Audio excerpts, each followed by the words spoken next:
Un homme en uniforme, la tête à l'envers et bientôt plongé dans la farine. Une scène de lutte dans l'arrière-boutique d'une boulangerie, dans le Fournil. Pourquoi tant de haine? On va en parler avec vous. Éric Lafont, bonjour. Bonjour. Vous êtes le directeur scientifique du musée de l'histoire vivante de Montreuil. On est ensemble pour un nouveau numéro de notre série consacrée à la Commune de Paris. Ce moment de notre histoire où le peuple parisien assoiffé de démocratie a pris le pouvoir de la capitale au printemps 1871. Un mouvement d'insurrection contre le gouvernement de l'époque. Pourquoi, comment et avec quelles conséquences? Bienvenue dans Mémoire vive.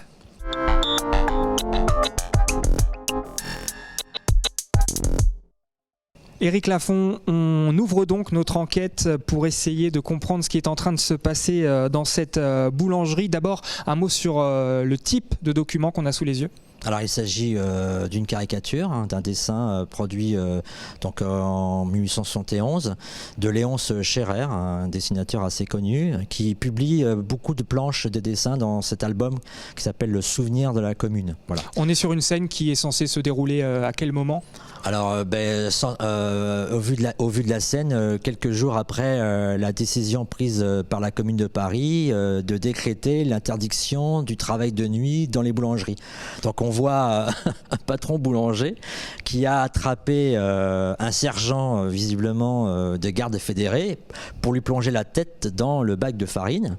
Vous remarquerez que aussi dans le dessin on voit accroché au mur le fameux décret qui dit qu'il est interdit de cuire la nuit. Ça peut surprendre de s'arrêter, que la commune comme ça prenne une décision spécifiquement sur le travail de nuit dans les boulangeries. Pourquoi cette décision? Pourquoi c'est si important dans ce domaine-là? La commune se veut un régime de défense de la condition ouvrière. Donc à partir de ce moment-là, à partir de ce principe-là, la commission exécutive du travail et de l'échange se réunit et elle décide de prendre une réforme à l'intention de la corporation des ouvriers parisiens qui souffrent le plus de leurs conditions de travail. Voilà. Et parmi ces ouvriers, il y a les boulangers qui sont a priori les seuls à pouvoir travailler de nuit, c'est ça? Ce sont les seuls. Ce sont les seuls qui travaillent de nuit à Paris, dans une ville de 2 millions d'habitants, la capitale de la France, et qui sont les seuls à travailler donc à la nuit. Le travail de nuit est interdit depuis le Moyen-Âge. À cause des défauts d'éclairage, mais aussi on ne veut pas que le travail fraudé avec le droit du travail se fasse. D'où l'expression du travail au noir. Travailler au noir, c'est travailler sans l'éclairage. Voilà. Donc, mais la seule corporation pour laquelle le Code du travail prévoit de travailler la nuit, ce sont les boulangeries, parce qu'il faut donner du pain au matin aux Parisiens, aux Français. Donc les patrons boulangers, depuis des décennies, voire des siècles, ont adopté ce système de production, de travailler la nuit pour avoir un pain. Alors à Paris, on en est fiers, pour avoir un pain frais et goûteux dès 6 heures du matin. Alors là, sur la caricature, on est clairement sur une vision anti-communarde. On est plutôt du côté du patron que de l'ouvrier, là, sur la caricature. Tout à fait, parce que le patron, la scène, qu'est-ce qu'elle raconte? Elle raconte visiblement que les gardes fédérés sont venus voir si le patron boulanger appliquait le décret d'interdiction de cuire le pain la nuit.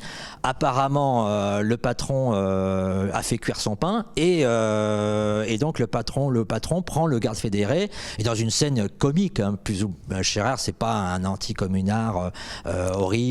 Souvent ces scènes sont toujours tournées dans l'humour, avec beaucoup d'humour, et là on voit le sergent qui est plongé le nez dans la farine. Il y a beaucoup de jeux sur les adages populaires, nez dans la farine, être dans le pétrin, etc. Ça se finit comment cette histoire? Qu'est-ce que décide la commune finalement entre l'intérêt des ouvriers et puis l'intérêt des consommateurs qui veulent leur pain le matin? Alors le décret, comme vous l'avez rappelé, est affiché dans les rues de Paris. Et immédiatement, vous avez la corporation des patrons boulangers qui vient à l'hôtel de ville, le lieu où se réunissent les commissions, pour rouspéter, râler et contester le décret. Donc la commission est saisie d'un vrai problème entre la juste amélioration des conditions de travail, parce que ces ouvriers boulangers vivent vraiment une condition déplorable avec des patrons boulangers qui profitent de leur exploitation du travail de nuit quand même. Et donc les communards de la commission découvrent que il y a qu'à faut que, il y a la réalité et quand on prend une réforme, eh bien voilà, on leur pose la question, mais avez-vous discuté avec les ouvriers boulangers? Alors certains dans la commission disent oui, on en a rencontré quelques-uns. Ah oui, mais quelques-uns, mais apparemment il y a des problèmes. Et donc on entend crier du côté des patrons, mais aussi du côté des ouvriers. Donc il faut régler le problème. Voilà. Donc on va décider, et je finis là-dessus, on va décider de dire, on va repousser le délai du décret au 3 mai. Et donc pas d'application entre mars et avril, on le repousse au 3 mai, le temps de rediscuter, de négocier. Et on considère que la nuit finit à 5h du matin.